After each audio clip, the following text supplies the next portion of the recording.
বা কোনো সমস্যার সমাধান করার প্রয়োজন হবে, 2 রাকাত নামাজ পড়ে আল্লাহর কাছে বলা। এটার নাম হলো তো ইয়্যাকা না'বুদু ওয়া ইয়্যাকা নাস্তাঈন।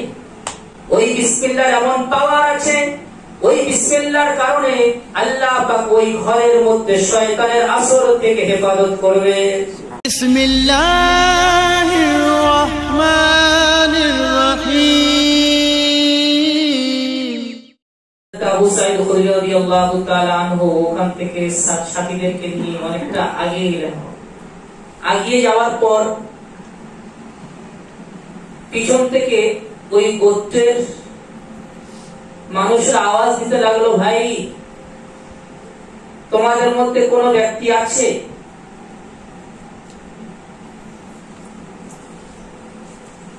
যে ঝাড়ফুঁক করতে জানে? আমাদের যিনি সরদার, আমাদের যিনি নেতা,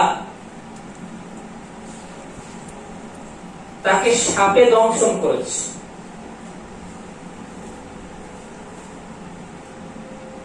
কোন জায়গায় এসছে বিচ্ছুতে দংশন করেছে, বিছে।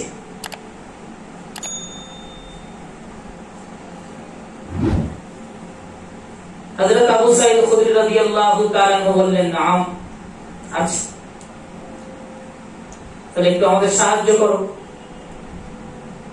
হযরত আবু সাঈদ খুদরী রাদিয়াল্লাহু তাআলা আনহু এলেন, আসার পরে বললেন, আমি ঝাড়ফুঁক করব, তবে শর্ত আছে। শর্ত হলো এই যে 40টা ছাগল আমাকে দিতে হবে। এই ঝাড়ফুঁক করার পরিবর্তে কটা ছাগল? 40টা ছাগল দিতে হবে। কোন কোন বলে না 30টা এসছে। তারা রাজি হয়ে গেছে।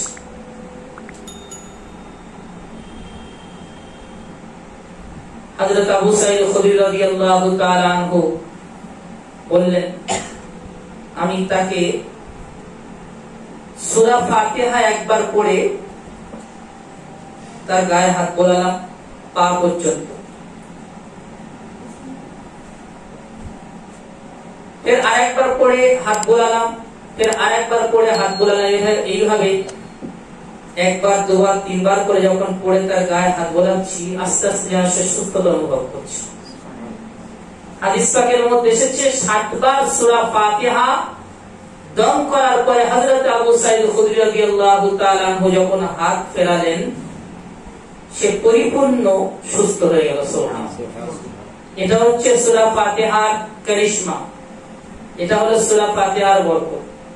ওইজন্য উলামায়ে কেরাম, আল্লাহ ওয়ালারা তারা বলছেন, সূরা ফাতিহার একটা আমল আছে, যে কেউ করতে পারে, আর করলে ইনশাআল্লাহ তার ওই ফুকের মধ্যে, দমের মধ্যে কাজ হবে, পাওয়ার আসবে। সেটা হলো প্রত্যেক দিন আজান হয়ে যাওয়ার পর, ফজরের আজান হয়ে যাওয়ার পরে জামাত হওয়া পর্যন্ত, ফজরের আজান হয়ে যাওয়ার পর থেকে নিয়ে জামাত হওয়া পর্যন্ত, অথবা ফজরের সময় হয়ে যাওয়ার পর থেকে নিয়ে জামাত হওয়া পর্যন্ত 40 দিন যাবত 40 বার করে যদি কেউ সূরা ফাতিহার আমল করে, ইনশাআল্লাহ যে কোনো রোগের সুস্থতা আল্লাহ পাক তার এই সূরা ফাতিহার বরকতে নসিব করবে। কিভাবে পড়তে হবে? ফজরের সময় হয়ে যাওয়ার পরে এক জায়গায় বসে বিসমিল্লাহির রহমানির রহিম আলহামদুলিল্লাহি রাব্বিল আলামিন আর রহমানির রহিম মালিক ইয়াউমিদ্দিন পুরো সূরা একবার খতম করুন। ফির বিসমিল্লাহির রহমানির রহিম আলহামদুলিল্লাহি রাব্বিল আলামিন, বিসমিল্লাহির রহমানির রহিম আলহামদুলিল্লাহি রাব্বিল আলামিন একসাথে এইভাবে 40 বার করতে হবে জামাত হওয়ার আগে আগে। এইভাবে যদি 40 দিন এই সূরার মশক সে করে, ইনশাআল্লাহ যে কোনো রোগের সুস্থতা আল্লাহ পাক তার দ্বারা নসিব করেন। সেই জন্য এই আমলটা যদি আমাদের করা সম্ভব হয় আমরা করার চেষ্টা করব, বুজুর্গদের এটা কথা।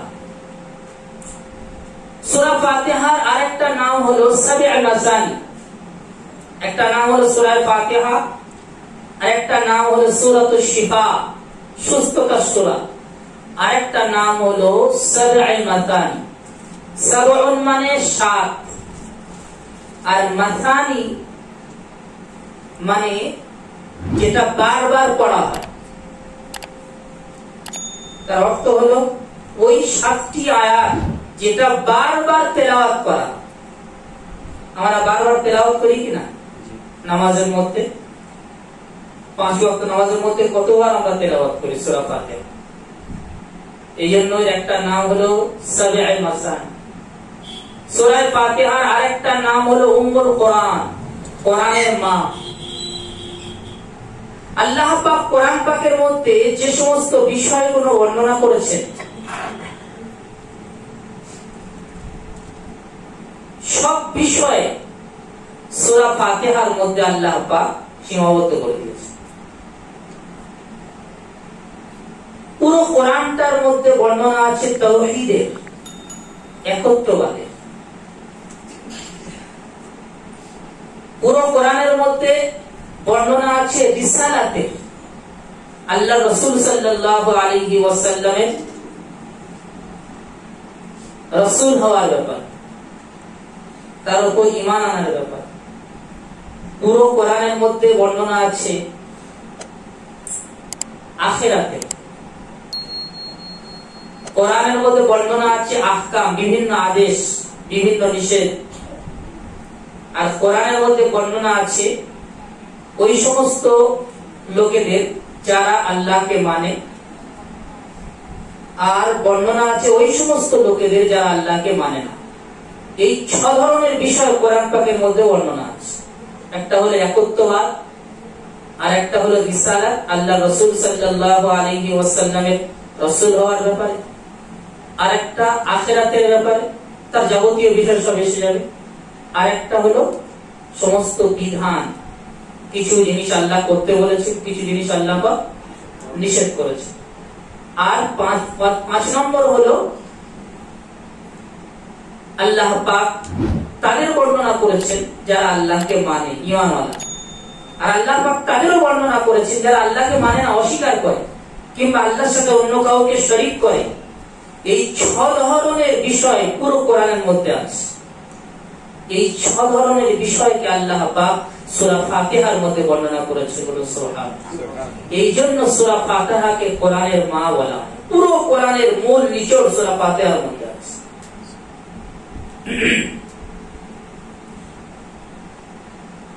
আপনারা কোরআন পড়েন, কোরআনের মধ্যে দেখবেন সূরার শুরুতে, কিছু কিছু সূরার শুরুতে লেখা আছে সূরাতুল ফাতিহা, যেমন এখানে আছে মাক্কিয়া। আগে সূরা বাকারা আসছে, ওখানে আছে মাদানিয়া। কিছু সূরা আছে মক্কি, কিছু সূরা আছে মাদানী। কিছু আয়াত আছে মক্কি, কিছু আয়াত আছে মাদানী। যে সমস্ত সূরার শুরুতে দেখতে পাবেন মাক্কিয়া লেখা আছে, তার অর্থ হলো এটা ওই সূরা যেটা হিজরতের পূর্বে অবতীর্ণ হয়েছে। মক্কায় অবতীর্ণ হয়েছে এটা জরুরি নয়। সাধারণত আমরা এটা মনে করি যেটা মক্কায় অবতীর্ণ হয়েছে সেটা মক্কি, ওই সূরাকে মাক্কিয়া বলা হয় না। হিজরতের পূর্বে, মানে আল্লাহর রাসূল সাল্লাল্লাহু আলাইহি ওয়াসাল্লাম মক্কা থেকে মদিনায় হিজরত করার পূর্বে যে সমস্ত সূরা বা আয়াত অবতীর্ণ হয়েছে তাকে মক্কি সূরা বা মক্কি আয়াত বলা হয়। আর হিজরতের পরে যে সমস্ত সূরা বা আয়াত অবতীর্ণ হয়েছে সেটাকে মাদানী আয়াত বা মাদানী সূরা বলা হয়। সে যেখানে অবতীর্ণ হতে পারে, হিজরতের পরে যদি মক্কাতে অবতীর্ণ হয় তবু সেটা মাদানী সূরা, তবু সেটা মাদানী আয়াত। সূরা ফাতিহার শুরুতে আছে সূরাতুল ফাতিহাতি মাক্কিয়া, সূরা ফাতিহা মক্কি, মানে এটা ওই সূরা যেটা অবতীর্ণ হয়েছে কোথায়? হিজরতের পূর্বে। এই জন্য এখানে মাক্কিয়া লেখা, 7টা আয়াত আছে। আল্লাহ পাক তার পাক ও পবিত্র কালামকে বিসমিল্লাহির রহমানির রহিম দিয়ে শুরু করেছে। কোরআন পাকে আপনারা যারা কোরআন পড়েন তারা দেখবেন সূরা নামলের মধ্যে একটা বিসমিল্লাহির রহমানির রহিম আছে। সূরা নামলের ভিতরে 19 বার। বিলকিসের কাছে যখন সুলাইমান আলাইহিস সালাতু ওয়াস সালাম চিঠি পাঠিয়েছিলেন বিলকিস রানীর কাছে, সেই সময় ওই চিঠির শুরুতে হযরত সুলাইমান আলাইহিস সালাতু ওয়াস সালাম লিখেছিলেন ওয়া ইন্নাহু মিন সুলাইমানা ওয়া ইন্নাহু বিসমিল্লাহির রহমানির রহিম। এটা সুলাইমানের পক্ষ থেকে, ওয়া ইন্নাহু মিন সুলাইমান, এই চিঠিটাকে পাঠানো হচ্ছে সুলাইমানের পক্ষ থেকে। ওয়া ইন্নাহু বিসমিল্লাহির রহমানির রহিম, আমি শুরু করেছি আল্লাহর নাম দিয়ে। আর রহমান যিনি বড় মেহেরবান, আর রহিম যিনি বড় দয়ালু, সেই আল্লাহর নামে আমি শুরু করছি। ওই যে বিসমিল্লাহির রহমানির রহিমটা আছে ওটা কোরআনের ওই সূরার আয়াত। বাকি যত সূরার শুরুতে দেখবেন বিসমিল্লাহির রহমানির রহিম আছে, ওই বিসমিল্লাহটা ওই সূরার আয়াত নয়। বিসমিল্লাহ যত সূরার শুরুতে, সমস্ত সূরার শুরুতে বিসমিল্লাহ আছে, শুধু একটা জায়গায় বিসমিল্লাহ নেই, একটা সূরার শুরুতে। সেটা কি? সূরা তাওবা। তার কারণ আছে, যখন আসবে ইনশাআল্লাহ বলা হবে। এই যে বিসমিল্লাহির রহমানির রহিমটা লেখা হয়েছে দুটো সূরার মাঝে, এই দুটো সূরার মধ্যে পার্থক্য করার জন্য বিসমিল্লাহ লেখা হয়েছে, ওটা ওই সূরার আয়াত নয়। তবে শুরুর যে বিসমিল্লাহ, এটা পুরো কোরআন পাকে একটা আয়াত। যদি কেউ কোরআন পাক আপনার তারাবি পড়ে, তাহলে একবার কমপক্ষে জোরে বিসমিল্লাহির রহমানির রহিম তার পড়তে হবে। প্রত্যেকবার পড়া জরুরি না, একবার পড়লে হয়ে যাবে। আর যদি একবারও বিসমিল্লাহির রহমানির রহিম না পড়ে জোরে, তাহলে পুরো কোরআন খতম হলো না। কমপক্ষে একবার তাকে পড়তে হবে, কারণ বিসমিল্লাহির রহমানির রহিম কোরআন পাকের আয়াত, প্রত্যেক সূরার আয়াত নয়।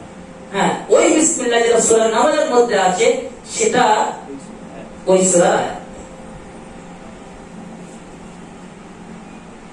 কি বলা হয়েছে বিসমিল্লাহর মধ্যে?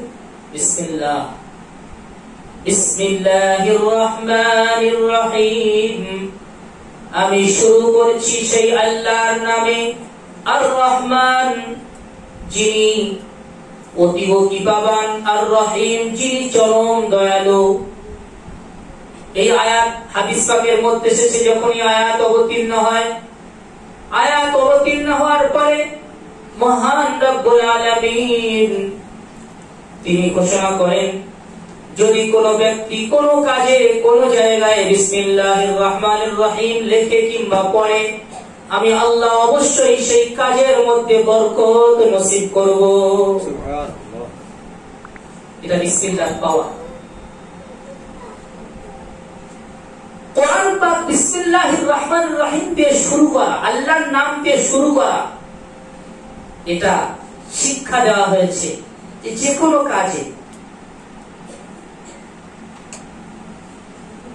শুরুতে বিসমিল্লাহির রহমানির রহিম বলে আল্লাহর নাম দিয়ে শুরু করা দরকার। এটাই ইসলামের শিক্ষা।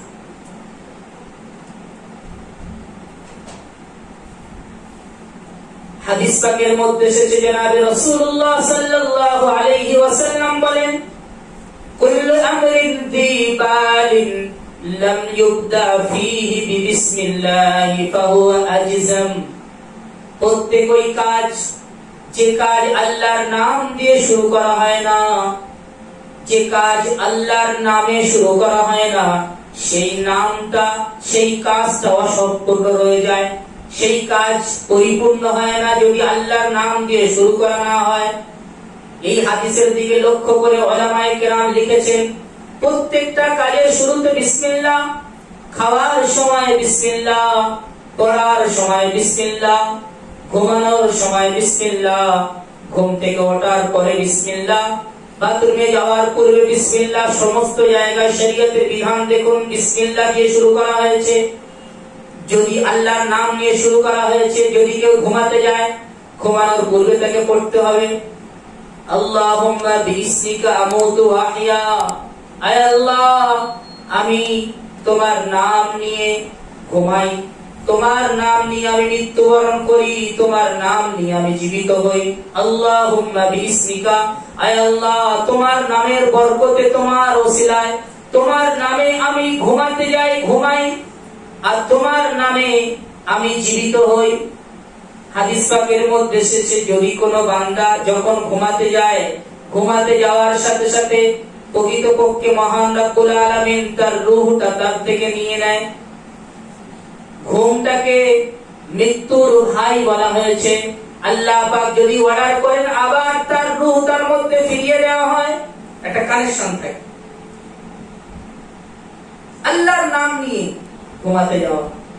আবার যখন আমরা ঘুম থেকে উঠি তখন কি পড়ি?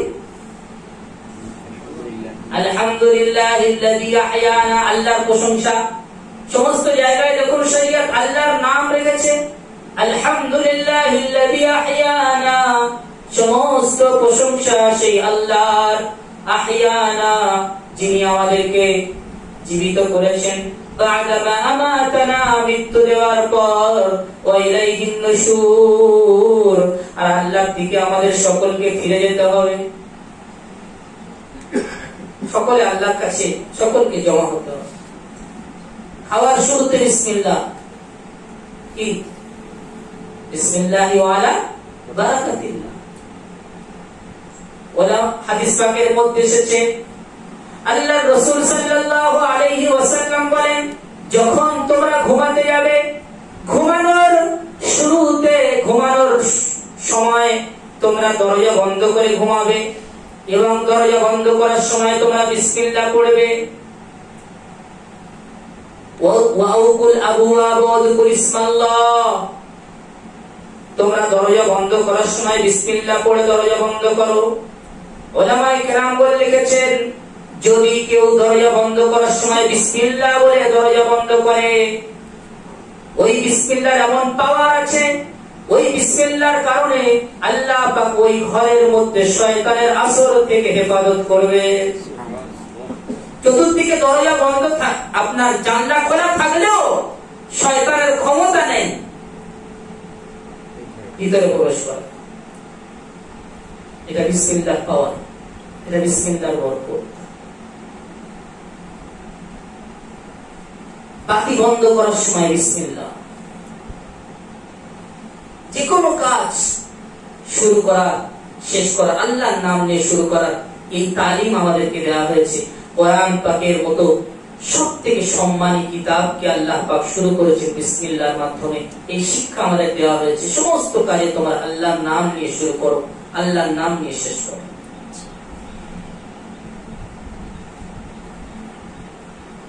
সূরা ফাতিহা 7টি সূরা, 7টি আয়াত আছে। প্রথম আয়াত আলহামদুলিল্লাহি রাব্বিল আলামিন, সমস্ত প্রশংসা ওই আল্লাহর, রব্বিল আলামিন যিনি সমস্ত জগতের পালনকর্তা, আর রহমান যিনি চরম অতীব কৃপাবান, আর রহিম যিনি চরম দয়ালু, মালিক ইয়াউমিদ্দিন দিন যিনি কিয়ামতের দিনের বাদশা, মালিক ইয়াউমিদ্দিন যিনি কিয়ামতের দিনের বাদশা, ইয়াকা না'বুদু ওয়া ইয়াকা নাস্তাঈন, আমরা তোমারই ইবাদত করি, ওয়া ইয়াকা নাস্তাঈন, আর তোমার কাছেই সাহায্য প্রার্থনা করি। ইহদিনাস সিরাতাল মুস্তাকিম, আয় আল্লাহ তুমি আমাদেরকে সোজা রাস্তায় পরিচালিত করো। সিরাতাল্লাযীনা আন'আমতা আলাইহিম, তাদের রাস্তায় পরিচালিত করো যাদের উপর তুমি অনুগ্রহ বর্ষণ করেছো। গায়রিল মাগদুবি আলাইহিম ওয়ালাদ-দাল্লিন, তাদের রাস্তায় পরিচালিত করো না। আল মাগদুবি আলাইহিম, যাদের উপর তোমার অভিশাপ রয়েছে। ওয়ালাদ-দাল্লিন, তাদের রাস্তায় পরিচালিত করো না যারা পথভ্রষ্ট। সূরা ফাতিহার প্রথম আয়াত হলো আলহামদুলিল্লাহি রাব্বিল আলামিন। সমস্ত প্রশংসা ওই আল্লাহ যিনি রব্বুল আলামিন, সমস্ত জগতের রব।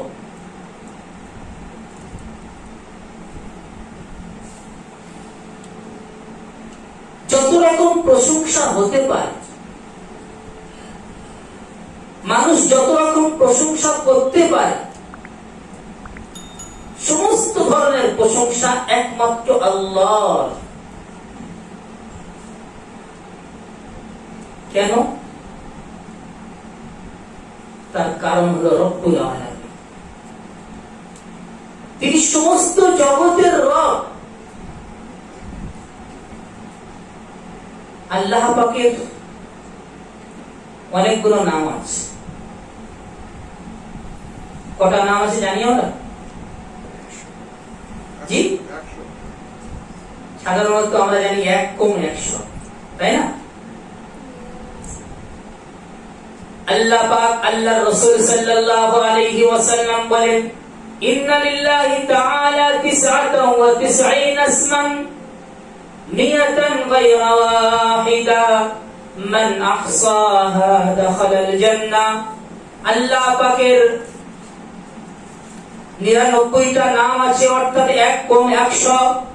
মান আহসাহা, যে ব্যক্তি সেই নামগুলো মুখস্থ করবে, সেই নামগুলোর অর্থ জানবে, আর সেই গুণগুলো নিজের মধ্যে আনার চেষ্টা করবে। 3টে জিনিস, একটা হলো নামগুলো মুখস্থ করবে, নামের অর্থগুলো জানবে, আর যে যে গুণ আনার দরকার সেগুলো নিজের মধ্যে আনার চেষ্টা করবে, যথাসম্ভব যথাসাধ্য চেষ্টা করবে।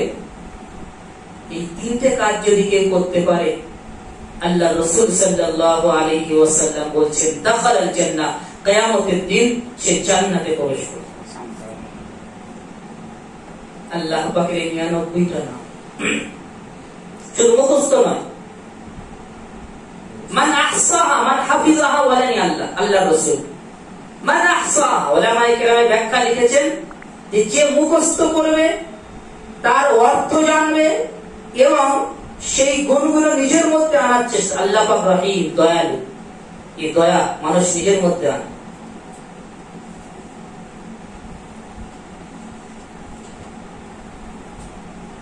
এভাবে যত গুণ আছে, আল্লাহ পাকের একটা গুণ অহংকার, মুতাকাব্বির, তাহলে ওটাও নিজের মধ্যে আনতে হবে যে আল্লাহ পাক অহংকার। অহংকার কিছু কিছু জায়গায় করতে হবে, যেমন যুদ্ধের ময়দানে অহংকার করা জরুরি। অহংকারের সাথে, দাম্ভিকতার সাথে যুদ্ধের মধ্যে যেখানে যেরকম প্রয়োগ করা জরুরি সেখানে সেরকম প্রয়োগ করতে হবে।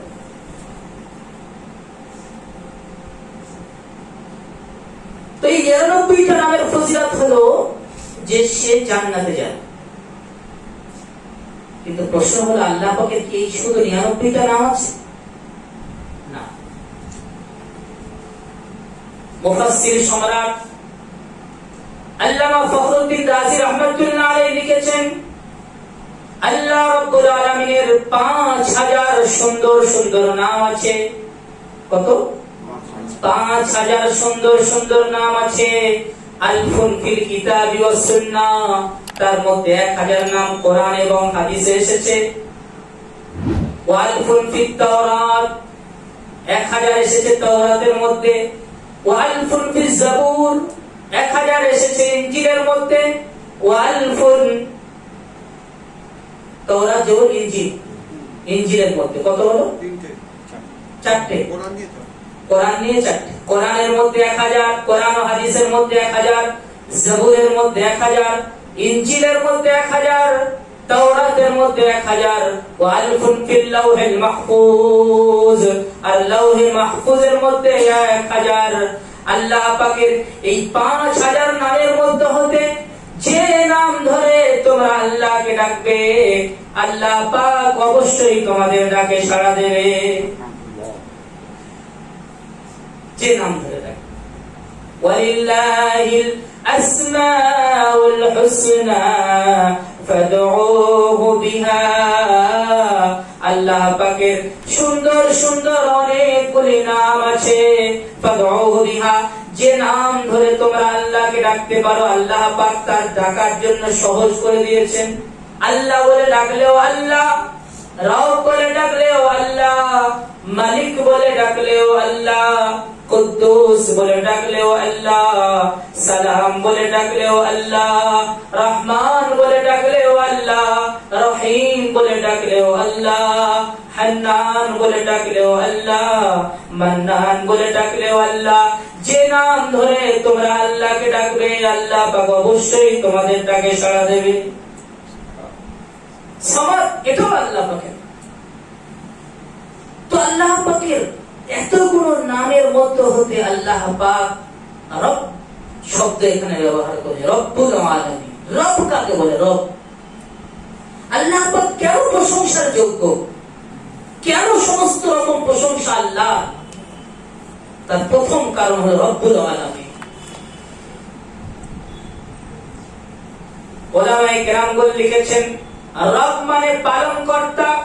পালন কর্তার অর্থ হলো যখন যার যেটা প্রয়োজন হয়, যখন যার যেটা প্রয়োজন হয় তখন তার সেই প্রয়োজনটা মিটিয়ে দেওয়ার ক্ষমতা যিনি রাখেন তার নাম হলো রব। যখন যার যেটা প্রয়োজন তখন তার সেই প্রয়োজনটা মিটিয়ে দেওয়ার ক্ষমতা যিনি রাখেন তার নাম হলো রব।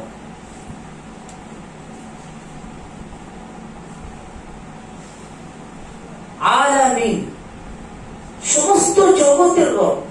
উলামায়ে কেরাম অনেক ব্যাখ্যা দিয়েছেন। একটা ব্যাখ্যা বলছি হযরত আবু সাঈদ খুদরী রাদিয়াল্লাহু তাআলা থেকে বর্ণিত তাফসীর ইবনে কাসিরের মধ্যে,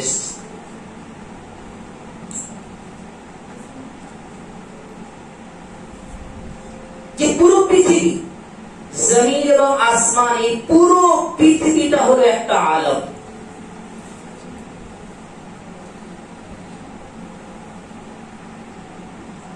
পুরো পৃথিবীর মধ্যে কারা কারা আছে? মানুষ। আচ্ছা, মানুষের সংখ্যা কত বর্তমানে? 800 কোটি। শুধু একটা সৃষ্টির কথা বলছি। এই 800 কোটি মানুষের অক্সিজেন, 800 কোটি মানুষের খাদ্য, 800 কোটি মানুষের পানি, 800 কোটি মানুষের সমস্ত কিছু মিটিয়ে দেওয়ার ক্ষমতা যিনি রাখেন তার নাম হলো রব। 800 কোটি মানুষ, এদের সমস্ত যাবতীয় যা কিছু সব মিটিয়ে দেওয়ার ক্ষমতা যিনি রাখেন তার নাম হলো রব। এটা শুধু মানুষ, আমরা একটা সৃষ্টিকে বললাম। আর একটা সৃষ্টি হচ্ছে জিন। মানুষের সংখ্যা আমাদের জানা আছে, জিনদের সংখ্যা কত জানা আছে? সমস্ত যত জিন আছে এই দুনিয়ার বুকে, সমস্ত জিনের প্রয়োজন যিনি মিটিয়ে দেন তার নাম হলো রব। আচ্ছা, সাপ, হাতি, বাঘ, ভাল্লুক, পৃথিবীতে কত বাঘ আছে আমরা জানা আছে কি আমাদের? কত হাতি আছে, কত সাপ আছে, আবার সাপের কত রকম আইটেম, তাদের সংখ্যা কত? অগণিত। আজ পর্যন্ত বিজ্ঞান বলতে পারেনি, আর পারেও। শুধু পৃথিবীর যদি অবস্থা হয়, এটা একটা জগতের কথা বললাম, এখানে বলা যে রব্বুল আলামিন, সমস্ত জগতের তিনি রব। উলামায়ে কেরামগণ লিখেছেন, হযরত আবু সাঈদ খুদরী রাদিয়াল্লাহু তাআলা তিনি বলেন, সারা পৃথিবীটা একটা জগৎ। এই রকম আল্লাহ পাক 40,000 জগৎকে সৃষ্টি করেছে। 40,000 জগতে, প্রত্যেকটা জগতে আল্লাহর কত সৃষ্টি আছে, সেই সৃষ্টির সংখ্যা কত, তাদের সংখ্যা কত, কত ধরনের সৃষ্টি আছে। যদি মহান রব্বুল আলামিন সারা পৃথিবীর এই সৃষ্টি, এটা যদি একটা দুনিয়া হয়, একটা যদি আলম হয়, এরকম 40,000 জগতের অগণিত সৃষ্টির খাদ্য, তাদের প্রয়োজন সবকিছু যিনি মিটিয়ে দেওয়ার ক্ষমতা রাখেন তার নাম হলো আল্লাহ। সেই জন্য সমস্ত প্রশংসার অধিকারী তিনি। আলহামদুলিল্লাহ রাব্বিল আলামিন, সমস্ত প্রশংসা সেই আল্লাহ যিনি সমস্ত জগতের পালনকর্তা। আল্লাহ ছাড়া কেউ আছে যিনি সকলের সমস্ত প্রয়োজনকে মিটিয়ে দেওয়ার ক্ষমতা রাখেন? যদি কেউ ক্ষমতা রাখে তিনি আল্লাহ, আর আল্লাহ ছাড়া কেউ নেই। সুতরাং মাবুদ কেবলমাত্র আল্লাহ, উপাসনার যোগ্য কেবলমাত্র আল্লাহ, প্রশংসার যোগ্য কেবলমাত্র আল্লাহ। আল্লাহ পাকের প্রথম গুণ বর্ণনা করা হয়েছে রব্বুল আলামিন। আল্লাহর প্রশংসা কেন করব? তিনি রব্বুল আলামিন, সমস্ত জগতের তিনি পালন করেন। দ্বিতীয়, আর রহমান, তিনি অতীব কৃপাবান। রহমান কাকে বলা হয়? উলামায়ে কেরাম বলে লিখেছেন, রহমান ওই সত্তাকে বলা হয় যিনি সবার উপর দয়া করেন।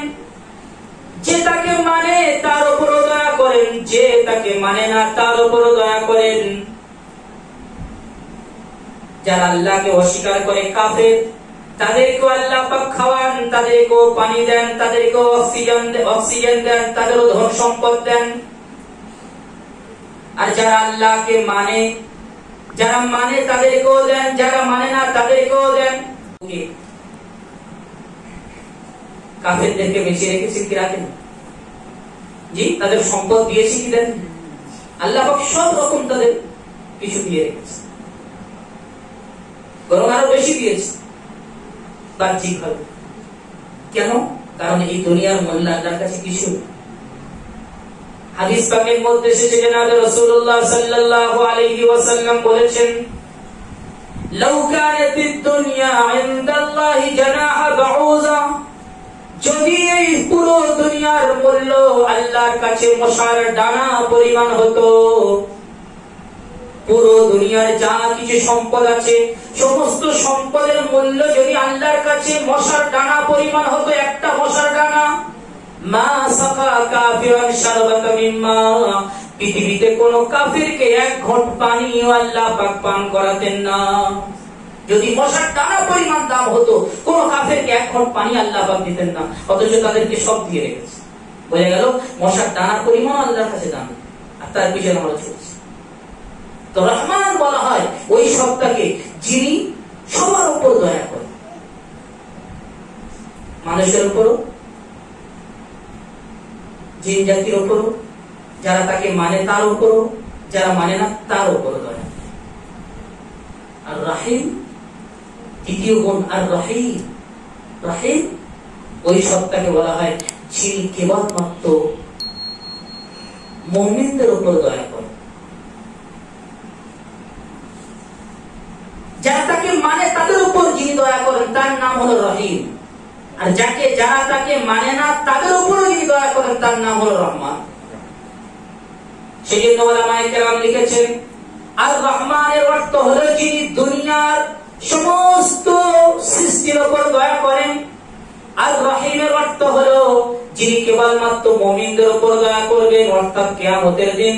কিয়ামতের দিন আল্লাহ পাক মুমিন ছাড়া অন্য কারোর উপর কোনো দয়া করবেন না। যারা ঈমানটা নিয়ে যেতে পেরেছেন, ঈমানটা আল্লাহর কাছে নিয়ে যেতে পেরেছেন, আল্লাহ পাক তাদের উপর দয়া করবেন, তাদেরকে আল্লাহ পাক জান্নাতে দেবেন। যারা বেঈমান তাদেরকে জান্নাতে দেবেন। তাহলে দুনিয়ার রহমানের সম্পর্ক দুনিয়ার সাথে, আর রহিমের সম্পর্ক আখিরাতের সাথে। কারণ আখিরাতে কেবলমাত্র আল্লাহ দয়া করবেন মুমিনদের উপর।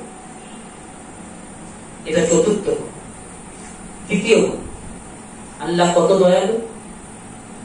হাদিস পাকের মধ্যে এসেছে, মুসলিম শরীফের হাদিস, বুখারীর হাদিস, আল্লাহ পাক দয়াটাকে সৃষ্টি করেছেন। দয়া এটা আল্লাহর একটা সৃষ্টি।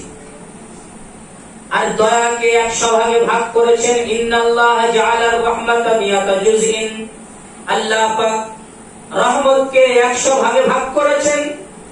ফাআমসাকা ইনদাহু 99 জুজআ, 100 ভাগকে ভাগ করার পরে 99টা রহমত তিনি নিজের কাছে রেখেছেন। বাকি একটা রহমত পুরো বিশ্ববাসীর মধ্যে বন্টন করে দিয়েছেন। বাপ যে ছেলেকে ভালোবাসে ওই একটা দয়ার ফল, ছেলে যে বাপকে ভালোবাসে ওই একটা দয়ার ফল, স্বামী যে স্ত্রীকে ভালোবাসে ওই একটা দয়ার ফল, স্ত্রী স্বামীকে যে ভালোবাসে একটা দয়ার ফল, পশু পাখি তার বাচ্চাকে ভালোবাসে ওই একটা দয়ার ফল। গরু যখন দুধ দেয়, দুধ দেওয়ার সময় তার পাটাকে তুলে রাখে যাতে করে তার পায়ের আঘাতে তার বাচ্চার কোনো কষ্ট না হয়, সেটা ওই একটা দয়ার ফল। ওই একটা দয়াকে আল্লাহ পাক সারা বিশ্বের মধ্যে বন্টন করে দিয়েছেন। আর 99টা দয়া আল্লাহ পাক নিজের কাছে রেখে দিয়েছেন। যখন আল্লাহ পাক বাঁশি ফুঁকবেন, দ্বিতীয়বার যখন বাঁশি ফোঁকার পরে কিয়ামত হবে, তখন ওই একটা দয়া যেটা বিশ্ববাসীর মধ্যে বন্টন করে দিয়েছেন ওটাও আল্লাহ পাক টেনে নেবেন। 100% দয়ার মালিক হবেন আল্লাহ। সেই জন্য আমরা পড়েছি, আমরা শুনেছি, বিবি তার স্বামী থেকে আলাদা হয়ে যাবে, স্বামী তার স্ত্রী থেকে আলাদা হয়ে যাবে, বাপ তার পুত্র থেকে আলাদা হয়ে যাবে, কেউ কারোর কাজে আসবে না। কারণ তার কারণ হলো ওই একটা দয়া যেটা আল্লাহ পাক দুনিয়াতে রেখেছিলেন। ওই একটা দয়াও আল্লাহ পাক কিয়ামতের দিন নিজের কাছে টেনে নেবেন। মানুষের অন্তরে দয়া বলে কোনো কিছু থাকবে না। সারা পৃথিবীতে আল্লাহ পাক ওই একটা দয়াকে ছড়িয়ে রেখেছেন। যিনি 99টা দয়ার মালিক, তিনি কত দয়ালু? আর রহমান, তিনি কত দয়ালু। অনেকে বলে যে আল্লাহ 70 মাস থেকে বেশি ভালোবাসে, তাই না? আচ্ছা, 99টা দয়া যদি আল্লাহ নিজের কাছে রেখে দেন আর একটা দয়া আল্লাহ বন্টন করেছেন, তাহলে একটা মা তার কত অংশ পাবে হিসাব করা যাবে কি? তার আল্লাহ কত দয়ালু। সুতরাং এরকম বলা নয়, বলা ঠিক নয়। অনেকে 70 বলে অনেক অর্থ নেয়। কোটি কোটি মা যদি এক জায়গায় করা হয় তবু আল্লাহ পাকের দয়ার ধারে কাছে পৌঁছাবে।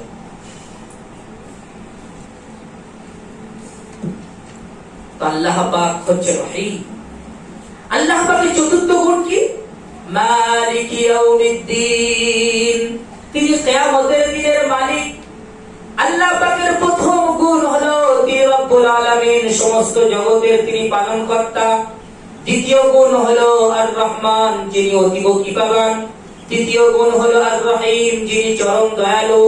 চতুর্থ গুণ হলো মালিক ইয়াউমিদ্দিন, যিনি কিয়ামতের দিনের বাদশাহ, কিয়ামতের দিনের মালিক। আচ্ছা, আল্লাহ পাক কিয়ামতের দিনের মালিক, দুনিয়ার মালিক না? জি, কিন্তু কিয়ামতকে আলাদা করে বর্ণনা করা হয়েছে। কেন? তিনি দুনিয়ারও মালিক, আখিরাতেরও মালিক, কিন্তু কিয়ামতের কথা কেন বর্ণনা করা হয়েছে? এই জন্য দুনিয়াতে মানুষ বলে এটা আমার মাল, এটা আমার গাড়ি, এটা আমার জমি, এটা আমার ব্যবসা, এটা আমার সাম্রাজ্য, এটা আমার দেশ, আমার আমার করে মানুষ চিল্লায়। কিন্তু মহান রব্বুল আলামিন যখন কিয়ামতের দিন সকলকে তুলবেন, সকলের মাথা থাকবে নত। আল্লাহ পাক জিজ্ঞাসা করবেন লিমানিল মুলকুল ইয়াউম, দুনিয়াতে অনেক রাজত্ব করেছো, অনেক জুলুম করেছো, নিজের সাম্রাজ্য দেখিয়েছো, নিজের অধিকার দেখিয়েছো, নিজের রাজত্ব দেখিয়েছো। লিমানিল মুলকুল ইয়াউম, বলো আজকের রাজত্ব কার? সকলের মাথায় যখন নিচু থাকবে, কারো উত্তর দেওয়ার কোনো ক্ষমতা থাকবে না। আল্লাহ পাক তখন নিজে বলবেন লিল্লাহিল ওয়াহিদিল কাহ্হার, কেবলমাত্র রাজত্ব একমাত্র আল্লাহর পরাক্রমশালী। তো দুনিয়াতে মানুষ আমার আমার করবে, কিন্তু আখিরাতে আমার বলেও কিছু থাকবে না। যদিও দুনিয়ার সবকিছু মালিক আল্লাহ, কিন্তু কৃত্রিম ভাবে যে মানুষ বলছে আমার আমার আমার, এই যে রাজত্ব, এটাও কিয়ামতের দিন মানুষ বলতে পারবে। সেই জন্য আল্লাহ পাক বলছেন মালিক ইয়াউমিদ্দিন, যেদিন ফয়সালা হবে সেদিনের অধিপতি কেবলমাত্র আমি। সুপারিশ আমার আদেশে হবে। আল্লাহ পাকের আদেশ ছাড়া কেউ কোনো সুপারিশ করতে পারে না, কেউ কারোর কোনো কাজে আসবে না। কিয়ামতের দিনের পরে কিয়ামতের পরিস্থিতি খুব মারাত্মক পরিস্থিতি হবে। আল্লাহ পাক এত রাগান্বিত অবস্থায় থাকবেন, এত রাগান্বিত অবস্থায় যে আল্লাহর সামনে গিয়ে কেউ কথা বলার ক্ষমতা রাখবে না। কিয়ামতের যখন মারাত্মক পরিস্থিতি হবে, সমস্ত নবীদের কাছে এক এক করে সব উম্মতরা মিলে যাবে, আদমের কাছে যাবে, আদম আলাইহিস সালাতু ওয়াস সালামের কাছে গিয়ে আবেদন করবে যে আপনি আল্লাহকে বলুন, আল্লাহ পাক আমাদের হিসাব নিকাশটা শুরু করে দিক, আমরা জান্নাতে যাই আর জাহান্নামে যাই, আর আমরা টিকতে পারছি না, থাকতে পারছি না। আদম আলাইহিস সালাতু ওয়াস সালাম তিনি অপারগ হয়ে বলবেন আমি করতে পারবো না, তোমরা নূহের কাছে যাও। নূহ আলাইহিস সালাতু ওয়াস সালাম, লম্বা ঘটনা, নূহ আলাইহিস সালাতু ওয়াস সালাম বলবেন আমি পারবো না, তোমরা ইব্রাহিমের কাছে যাও। ইব্রাহিম আলাইহিস সালাতু ওয়াস সালাম বলবেন আমার দ্বারা হবে না। তার কারণ আছে। আমি তিনটে মিথ্যা কথা বলেছিলাম, আল্লাহ পাক যদি আমাকে বলেন যে কেন তুমি এই কথাগুলো বললে, তাহলে আমার উত্তর দেওয়ার ক্ষমতা নেই। আল্লাহ আজকে এত রাগান্বিত অবস্থায় আছে, নীতি করবে, এমন রাগান্বিত কখনো হননি আর হবেও না। তোমরা মুসার কাছে যাও। মুসা আলাইহিস সালাতু ওয়াস সালাম তিনিও বলবেন আমি পারবো না, তোমরা ঈসার কাছে যাও। ঈসা আলাইহিস সালাতু ওয়াস সালামের কাছে যখন সকলে যাবেন, ঈসা বলবেন আমার দ্বারাও সম্ভব নয়, আল্লাহর সামনে কথা বলার ক্ষমতা আজকে আমার নেই। ইন্নাল্লাহা ক্বাদ গাযিবা আল-ইয়াওমা গাযবান লাম ইয়াগযিব ক্বাবলাহু ওয়ালা বা'দাহু। আল্লাহ পাক আজকে এমন রাগান্বিত অবস্থায় আছেন, ইতিপূর্বে এমন রাগান্বিত কখনো হননি আর হবে না। তবে আমি তোমাদেরকে পরামর্শ দিচ্ছি, তোমরা শেষ নবী মুহাম্মদুর রাসূলুল্লাহ সাল্লাল্লাহু আলাইহি ওয়াসাল্লামের কাছে পৌঁছে যাও। সকল উম্মত তখন আল্লাহর রাসূলের কাছে যাবেন। আল্লাহর রাসূল বলছেন, নিজে বর্ণনা করেছেন, সকলে তখন আমার কাছে আসবে। আল্লাহর রাসূল বলেন হ্যাঁ আজকে আমি তোমাদের জন্য সুপারিশ করব। আল্লাহর রাসূল সাল্লাল্লাহু আলাইহি ওয়াসাল্লাম বলছেন ফাআনতালিকু, আমি তখন গুটি গুটি কদমে আল্লাহ পাকের দিকে অগ্রসর হব, গুটি গুটি কদমে আল্লাহর দিকে অগ্রসর হব। আস্তে আস্তে গিয়ে যখন আল্লাহ পাকের সামনে দাঁড়াবো, আল্লাহ পাকের সামনে দাঁড়ানোর সাথে সাথে আমি সিজদায় পড়ে যাব। ফাখিরু লাহু সাজিদান লিরাব্বি, আমি রবের সামনে সিজদায় পড়ে যাব। কতদিন আমার রাসূল সিজদায় পড়ে থাকবে আল্লাহ পাক জানেন। কত হাজার হাজার বছর ধরে আমার রাসূল সিজদায় পড়ে থাকবেন আল্লাহ পাক জানেন। আস্তে আস্তে আস্তে আস্তে আল্লাহ পাকের রাগ ঠান্ডা হবে। আল্লাহ পাকের রাগ যখন ঠান্ডা হবে, আল্লাহ পাক আল্লাহর রাসূলের দিকে তাকিয়ে বলবেন ইরফা ইয়া মুহাম্মদ, হে মুহাম্মদ তুমি তোমার মাথাটাকে তোলো। সাল তোতা, আমি আল্লাহ কথা দিচ্ছি আজকে তুমি চাও তোমাকে আমি দেব। ওয়াশফা তুশাফা, তুমি সুপারিশ করো আমি তোমার সুপারিশকে কবুল করব। আল্লাহর রাসূল সাল্লাল্লাহু আলাইহি ওয়াসাল্লাম তখন সুপারিশ করবেন। হাদিস পাক কিতাবের মধ্যে এসেছে আল্লাহ পাক তখন সুপারিশ করবে আল্লাহ তুমি আল্লাহ আপনি হিসাব নিকাশ শুরু করে দিন। কোন কোন বর্ণনায় এসেছে আল্লাহ পাক তখন বলবেন হিসাব দেওয়ার জন্য তুমি পেশ করো। হযরত আবু বকর সিদ্দিকের হাতটা তখন আল্লাহর রাসূল ধরবেন, ধরে আল্লাহ পাকের সামনে দাঁড় করাবেন। আল্লাহ পাকের সামনে দাঁড় করানোর সাথে সাথে আল্লাহ পাক আবু বকর সিদ্দিককে সালাম পেশ করে বলবেন আসসালামু আলাইকা ইয়া আবা বকর সাহিব রাসূলিল্লাহ ফিল গার। আবু বকর আমার পক্ষ থেকে আমি তোমাকে সালাম পেশ করছি।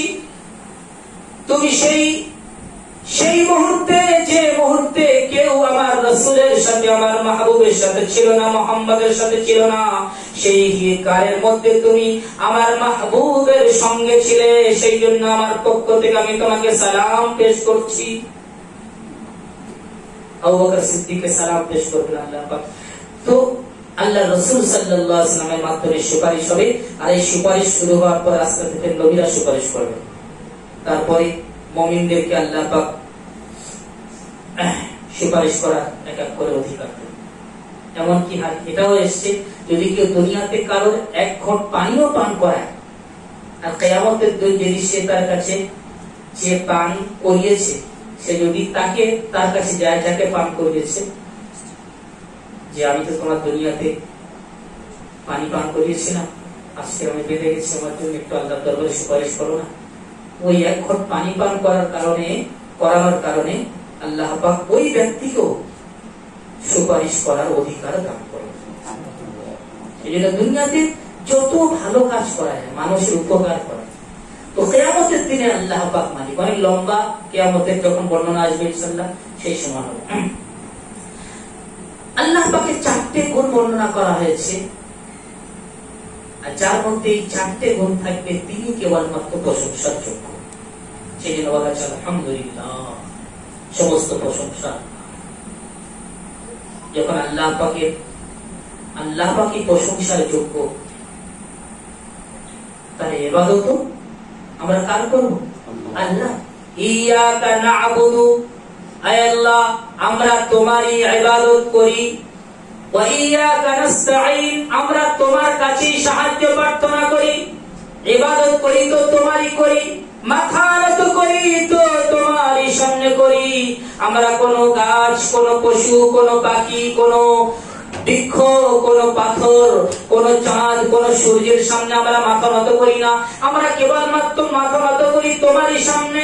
ওয়া ইয়াকা নাস্তাঈন, আমরা তোমারই কাছে সাহায্য প্রার্থনা করি। ইবাদত তোমারই করি, সাহায্য প্রার্থনা তোমার কাছে চাই। হাদিস পাকের মধ্যে এসেছে, যদি তোমার কোন জিনিসের চাওয়ার প্রয়োজন হয়, আল্লাহর কাছে চাও। এমনকি যদি তোমার জুতোর ফিতেও ছিঁড়ে যায়, আল্লাহর কাছে একবার ছিঁড়ে যাও, আল্লাহ আমার জুতোর ফিতে তুমি ব্যবস্থা করো। কারণ তোমার কাছে টাকাও থাকবে, বাজারে গিয়ে দেখবে জুতোওয়ালা বসে, আল্লাহর কাছে দরখাস্তটা পেশ করে যেতে হবে। শাইখুল ইসলাম তাকি উসমানী সাহেব দামাত বারাকাতুহু তিনি বলছেন, মানুষ যদি দুটো কাজ করে যায়, তার জীবনের আল্লাহ পাক প্রত্যেকটা সমস্যার সমাধান করে দেবে। দুটো কাজ, একটা হলো শুকর, যে আল্লাহ যে নেয়ামত আমাকে দান করেছে তার শুকরিয়া আদায় করে 2 রাকাত নামাজ পড়ে আল্লাহর কাছে বলা, হে আল্লাহ তুমি আমাকে চোখ দিয়েছো, হাত দিয়েছো, পা দিয়েছো, তুমি সবকিছু দিয়েছো, যা আছে সব তোমারই। তোমার শুকরিয়া স্বরূপ আমি 2 রাকাত নামাজ আদায় করলাম।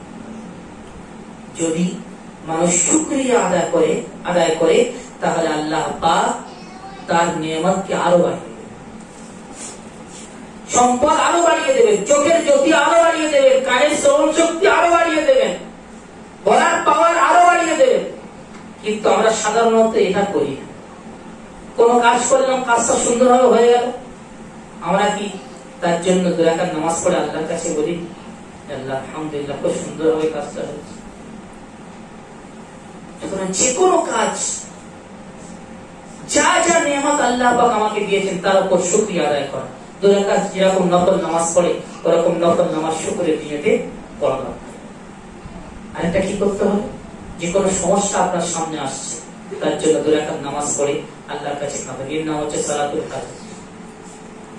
সালাতুল হাজাত এবং সালাতুল শুকরের যদি কেউ পাবন্দি করে, নিয়ামত যখন এসে যাবে তার উপর শুকরিয়া আদায় করা। আর যখন কোন জিনিসকে হাসিল করার প্রয়োজন হবে বা কোন সমস্যার সমাধান করার প্রয়োজন হবে, 2 রাকাত নামাজ পড়ে আল্লাহর কাছে বলা। এটার নাম হলো তো ইয়াকা না'বুদু ওয়া ইয়াকা নাস্তাঈন। আমরা সকলে, বিশেষ করে প্রত্যেককে, আল্লাহ পাকের কত নিয়ামত আমাদের উপর আছে, সব তো আল্লাহর নিয়ামত।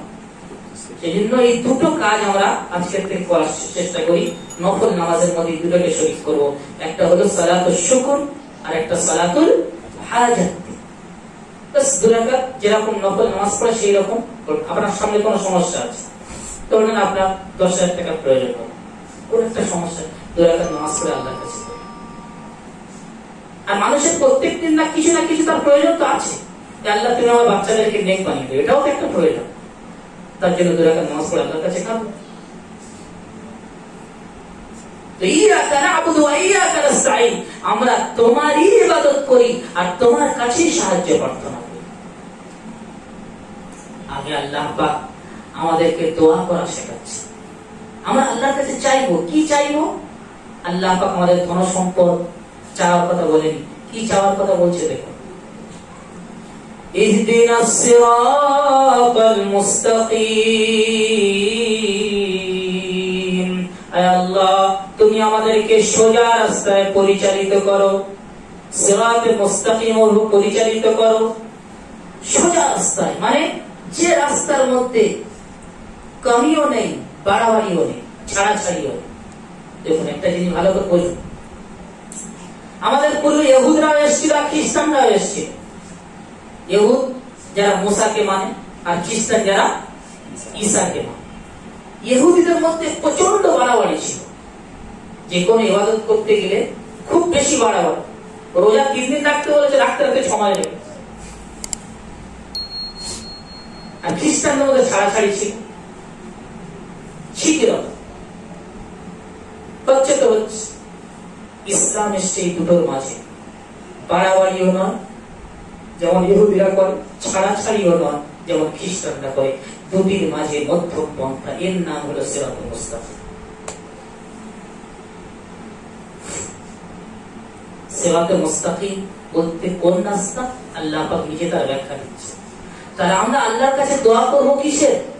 যে আল্লাহ তুমি আমাদেরকে সোজা রাস্তায় পরিচালিত করো। আল্লাহ পাক আমাদেরকে দোয়া শেখাচ্ছেন, এবং এমন দোয়া যে দোয়াটা কোনো মালের সাথে সম্পর্ক নেই, অর্থের সাথে সম্পর্ক নেই, সম্পদের সাথে সম্পর্ক নেই, হ্যাঁ, সম্মানের সাথে সম্পর্ক নেই। সিরাতে মুস্তাকিম চাওয়ার কথা আল্লাহ পাক বলছেন। সিরাতে মুস্তাকিমটা কি?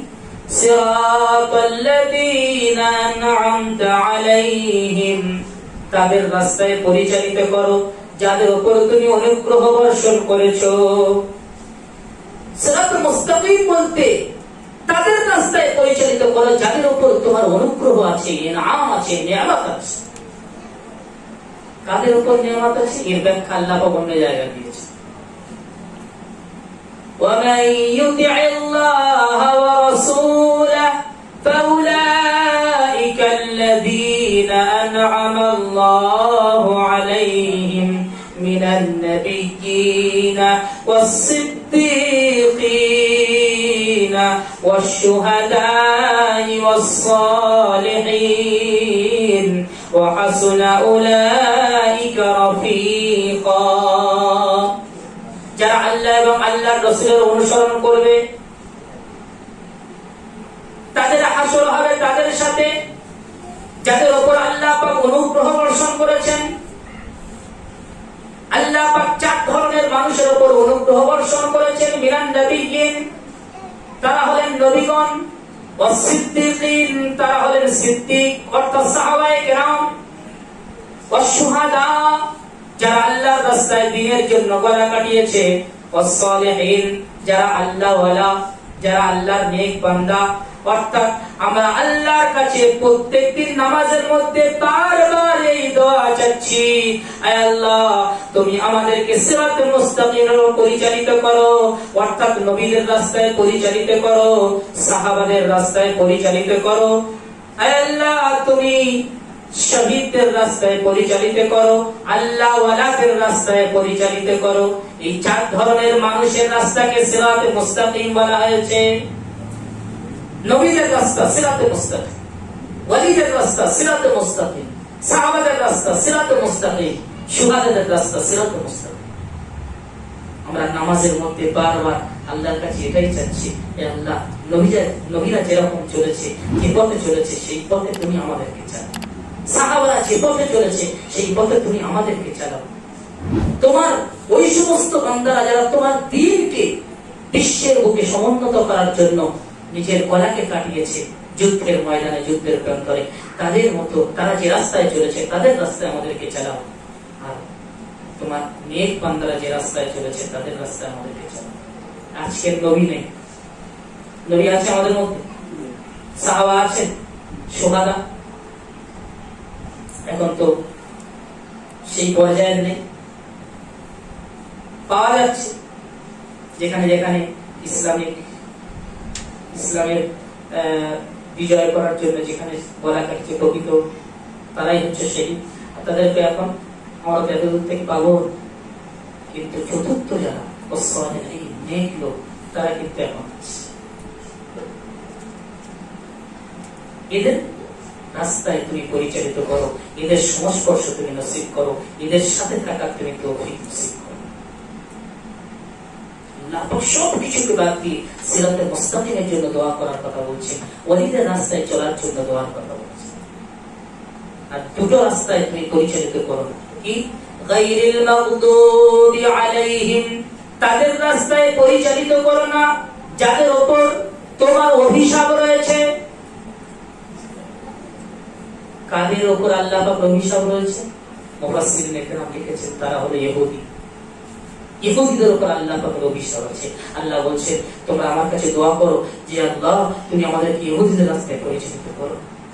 ওয়ালা দাল্লিন, তাদের রাস্তায় পরিচালিত করো না যারা পথভ্রষ্ট। মুফাসসিরিনে কেরাম লিখেছেন তারা হলো খ্রিস্টান। অর্থাৎ আল্লাহর কাছে আমরা দোয়া চাচ্ছি, আল্লাহ তুমি আমাদেরকে ইহুদিদের রাস্তায় পরিচালিত করো না, খ্রিস্টানদের রাস্তায় পরিচালিত করো না। এদিকে তো দোয়া করছি, এবারে আমরা আমাদের চলাফেরা পরিবেশটা দেখি যে আমরা প্রকৃতপক্ষে সিরাতে মুস্তাকিম যারা আল্লাহর নেক বান্দা তাদের রাস্তায় আমাদের বাচ্চাদেরকে পরিচালিত করছি, না ইহুদ বা খ্রিস্টানদের রাস্তায় পরিচালিত করছি।